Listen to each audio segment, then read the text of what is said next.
हर हर महादेव की जय, मैया पार्वती की जय।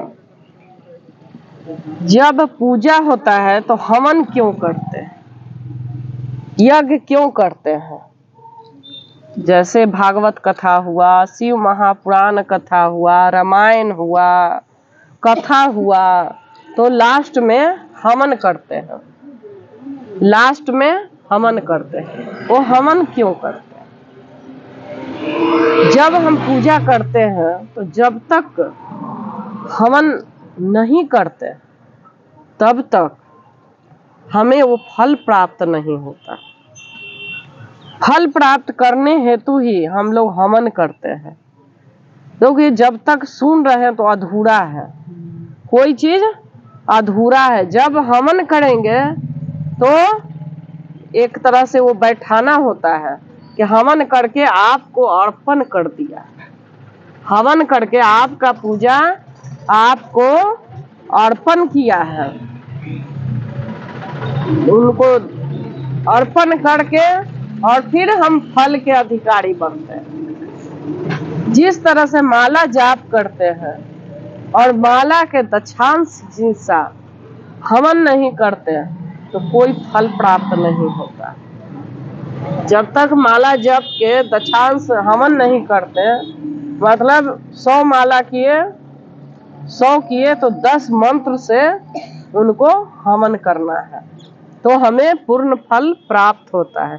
उसी तरह जिस तरह से हमने शिव महापुराण सुना, तो सुना सब प्रेम भाव से सुने, जितना भी संक्षेप में हुआ, आगे जैसे जैसे होगा तो और बड़ा होगा, अच्छा होगा, टाइम मिलेगा तो एक ही दिन रखे लेकिन बड़ा हो।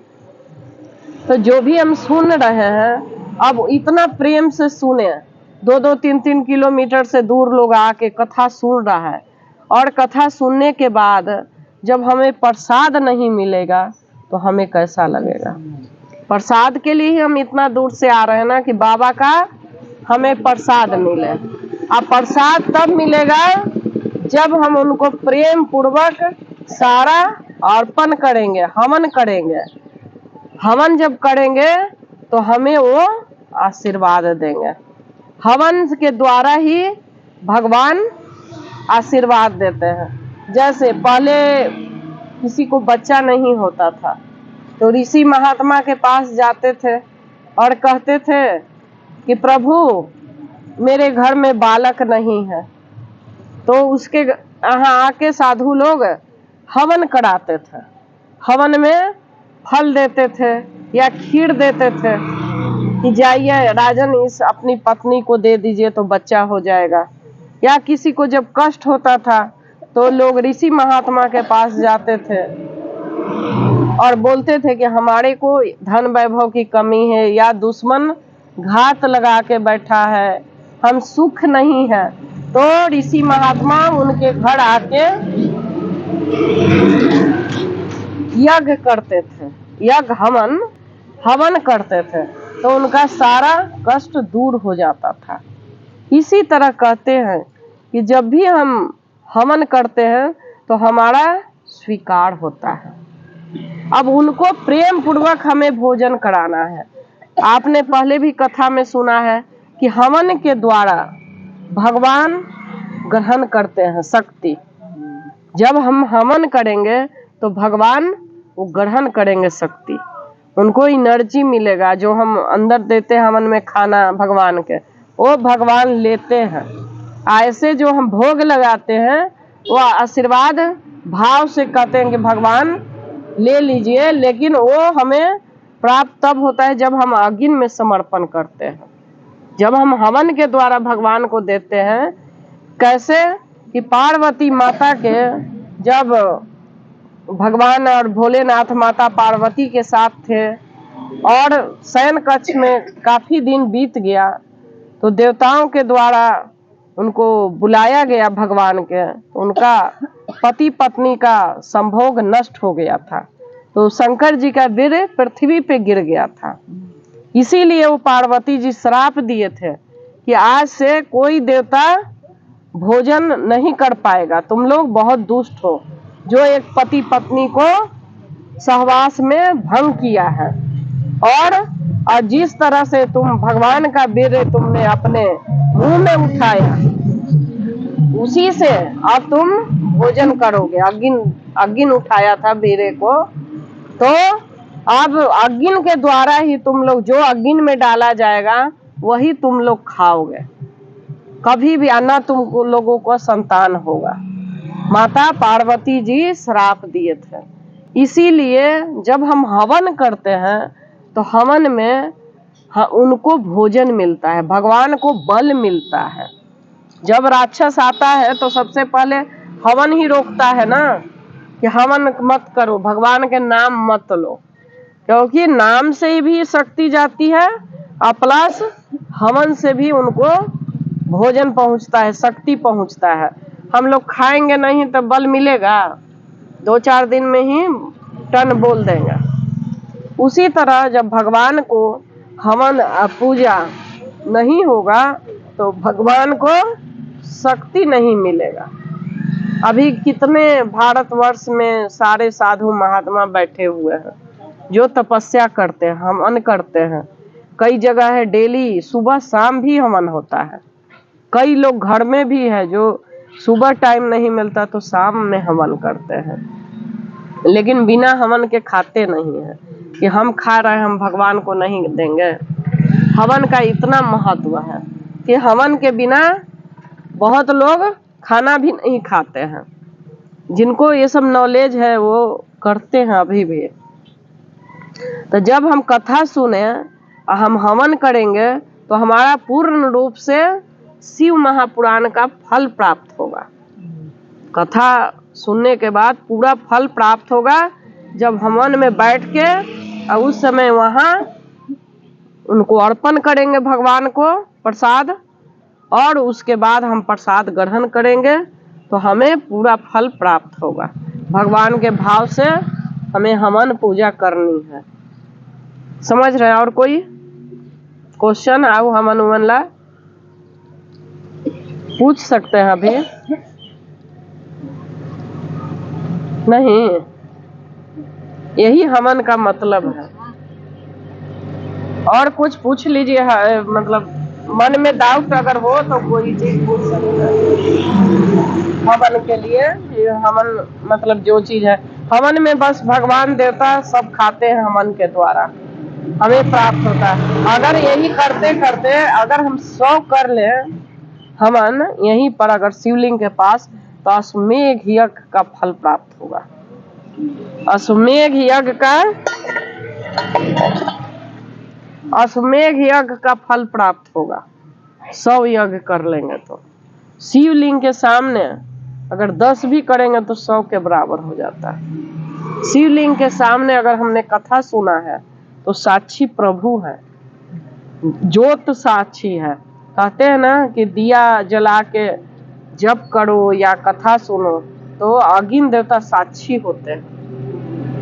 जिस तरह शादी होता है तो आग जलाया जाता है ना कि तुम्हारा शादी हो रहा है। इसीलिए जब से कथा कर रहे हैं तब से दिया जला के ज्योत जल रही है, ताकि भगवान साक्षी रहे। भगवान भोलेनाथ है ये, और देवता भी साक्षी हैं, ज्वाला मैया भी साक्षी हैं, माँ के रूप साक्षी हैं हमारे पास कि हाँ ये लोग कथा सुने हैं। कौन कौन आया है तो आपके अंदर ही लिखा जाता है कि के कथा सुना है। प्रेम से मिलना होगा कथा में, 8 दिन के अंदर ही आज कलयुग में मिल जाता है, भगवान दे देते हैं। जैसे जैसे आपके कर्म है कटते जाएगा। 1 बार सुनिए, 2 बार सुनिए, 3 बार सुनिए, जितना बार सुनिएगा उतना बार आपके अंदर प्रेम जागृत होगा भगवान के। और जब प्रेम जागृत होगा तो कुछ वस्तु अदेय नहीं होता, सब चीज भगवान दे देते हैं। उसके घर में कभी कोई कमी नहीं होता।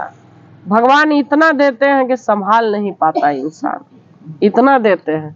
और सात्विक देते हैं, चोरी चंडाली वाली नहीं देते, सात्विक एनर्जी देते हैं। शक्ति से सारा काम होता है। ये भगवान ही के न महिमा है कि सब बाबा सबका दुख दूर करते हैं, सबका भला करते हैं, सब लोगों का ही भला करते हैं। कोई ऐसा नहीं होता नहीं, लेकिन भाव सबका ऊंच होना चाहिए। अगर कथे सुन रहे हैं, घड़े ध्यान है, तो कोई फल नहीं प्राप्त होता। खाली आए तो वही है कि फल प्राप्त हुआ कि आए गए, थोड़ा बहुत मिल गया। लेकिन अगर हम घर में भी बैठे हैं, यही ध्यान है, तो पूरा फल प्राप्त होता है। कहीं भी रहिए, अब आप नहीं रहिएगा हवन में, तब भी आप सोचिएगा वहां से, तो अब आप पूरा शामिल होइएगा। यहाँ आप नहीं, उसमें शामिल हो जाइएगा। आप खाली याद कर लीजिएगा ना उस टाइम, तो आप शामिल हो जाइएगा। ये मानसिक है, इतना तो हम याद करेंगे ही आपको, ऐसा नहीं है कि नहीं छोड़ देंगे। जो नहीं रहेगा, जो यहाँ आता है, उसको याद करेंगे, उसका हवन डलाएगा, ऐसा मत सोचिएगा। लेकिन जो हमें कर्म है वो भी करना है। ऐसा बाबा नहीं कहते कि सब चीज छोड़ के मेरे में ही लग जाओ। जो आ रहा है नियम से, उसका पूजा हवन जरूर हम देंगे उसके नाम से, ऐसा नहीं है कि नहीं पड़ेगा, उसके नाम से हवन होगा। और भगवान के पूजा भक्ति जो भी है, जैसे माला भी जपने के लिए कल बताए थे, तो उसमें भी दक्षांश करना चाहिए। जब हम नाम जपते हैं ना, तो महीना में एक दिन रख लीजिए, कभी भी हवन करिए, तो वो आप भगवान के उतना हवन करके, उनके मंत्र के द्वारा जब हवन करेंगे ना, तो आपको फल प्राप्त होगा। पहले का नियम था कि सिर्फ ब्राह्मण ही हवन करता था। जो पहले लोग था वो सिर्फ ब्राह्मण ही करता था, और कोई नहीं कर पाता था कि नहीं हुमाद वही बाबे कर रहती, आप कोई न करता है। हम लोग के घर में बहुत साल से हो रहा है, पापा बिना हुमाद हवन किए घर में कभी देखा ही नहीं कि हुमाद ना हो रहा हो। आज तक मैंने नहीं देखा कि मेरे घर में हुमाद ना हो, रोज होता है। तो नियम से ही वो लोग करेंगे, तो ऐसा नहीं है। आप जब नहीं हमारे को आज के युग में बन रहा है, तो कम से कम महीना दिन में जो भगवान के नाम जप रहे हैं ना, उसका दक्षांश हवन कर लेंगे, तो हमें फल प्राप्त होता है। कैसे एकादशी करते हैं तो बैठाते हैं ना, एकादशी करते हैं तो बैठाते हैं ना, कि 12 एकादशी हो गया, चाहे मतलब 12 पूर्णिमा हो गया, तो लास्ट के दिन अर्पण करते हैं ना भगवान के, कि इतना कर लिए, अब मेरे से नहीं हो पा रहा है, या दूसरा भाव से अर्पण करते हैं। इसमें हमको हर महीना उनको मंत्र के द्वारा देना है, तो हमें फल प्राप्त होता है। यही हमारी विधि विधान है। कहीं भी है, जैसे आप शिव चर्चा भी करते हैं, तो उसमें भी हवन करिए, भोलेनाथ को बुलाइए, देवता लोग आएंगे, भोग लगाएंगे, जो आप लोग चढ़ाते हैं प्रसाद में तो हवन होता ही नहीं तो लोग नहीं जानते ना, वो नहीं जानते लोग। शिव चर्चा में अब सब आदमी उसी में महान पंडित लोग बन गया है, ज्ञान वाला बन गया। मेरे मंदिर पर नहीं होता, लोग नहीं जानता, और करने जाइए तो लोग कहेंगे कि बहुत ज्ञानी बनल है। मेन बात ये है कि लोग ऐसे कह देता है कि बहुत ज्ञानी बनल है, लेकिन बिना हुमाद के पूजा होता है। बिना हुमाद के पूजा है ही नहीं, बिना हवन के कोई पूजा नहीं, तो क्या शुद्ध हो जाता है। कथा आप घर में करा रहे हैं, तो हवन काहे ला कथा लोग करता है, हवन कराते हैं तो फल मिलता है ना। अगरबत्ती कभी नहीं जलाना चाहिए, पुत्र शोक मिलता है, पुत्र शोक होता है। अगरबत्ती नहीं जलाना चाहिए कभी भी, वंश की हानि होती है। कभी भी अगरबत्ती ना जलाएं, वो हुमाद करें, धूप जलाएं, चाहे शिव चर्चा करें, चाहे कुछ भी करें। हमारे यहाँ तो अगरबत्ती लेके लोग आता है, हम किसी के यहाँ लेके प्रसाद भी नहीं जाते।